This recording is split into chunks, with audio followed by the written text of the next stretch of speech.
Bom dia, gente. Hoje a nossa aula é sobre a Guerra Civil Americana, conhecida também como Guerra de Secessão.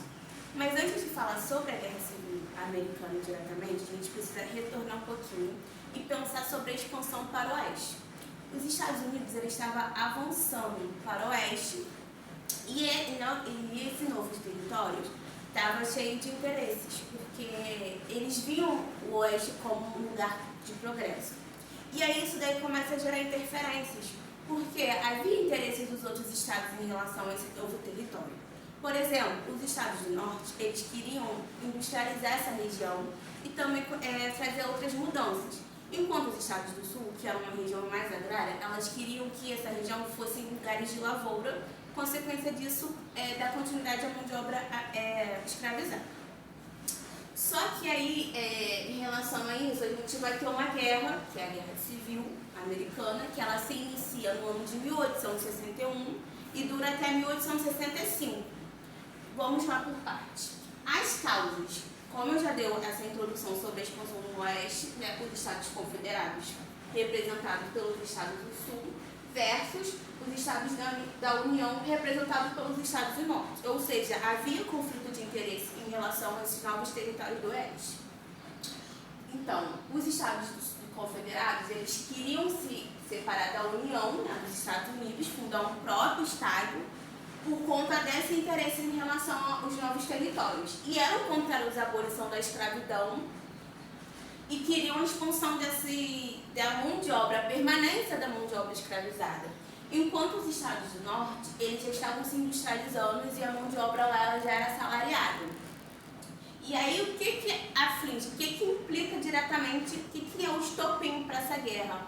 A eleição do Abraham Lincoln, um presidente que foi eleito em 1861 e que tinha como uma das metas abolir a escravidão. Então, isso gera um certo desconforto para os estados do sul, que ia de encontro aos seus interesses, né?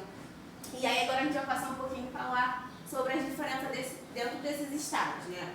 Os estados do norte, do sul, que ficam naquela região mais abaixo dos Estados Unidos, né? E eles eram agrários, produtores, na sua maioria, de algodão e de tabaco, e eram dependentes da mão de obra escravizada. Um dos interesses também dos estados do sul ao oeste é porque, geralmente, as plantações de algodão e de tabaco danificam o solo, então era uma oportunidade deles terem novos solos para suas plantações. Enquanto os estados do norte eles estavam avançando industrialmente, né, porque a gente vivia num contexto já do início do capitalismo, e o modelo econômico capitalista estava prevalecendo. Mão de obra livre e assalariada. E aí, como eu já havia dito, havia esse choque de interesses, porque os estados do norte eles queriam industrializar as regiões do oeste. E logo abolir a mão de obra escravizada. E em 1861 estoura a guerra. Felizmente ou infelizmente, dependendo da perspectiva, os estados da União ganham, né, representado pelos estados do norte. E aí ocorre o prometido por Abraham Lincoln, ele abole a escravidão. E, consequência disso, ele é assassinado. E pelas práticas dos estados do sul, eles sofrem restrições econômicas, o que implica muito na relação deles, porque eles já haviam perdido a guerra e também sofrem com essas restrições econômicas.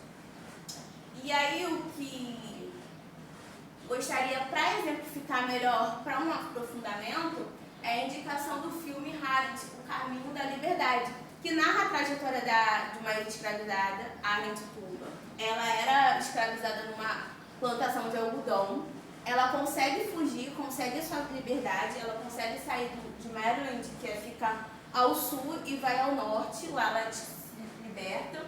E ela também fica responsável por liderar os soldados da União, que eram, em sua maioria, homens negros. Então, o filme conta essa trajetória dela, de vida, e quanto ela foi importante para a história dos Estados Unidos.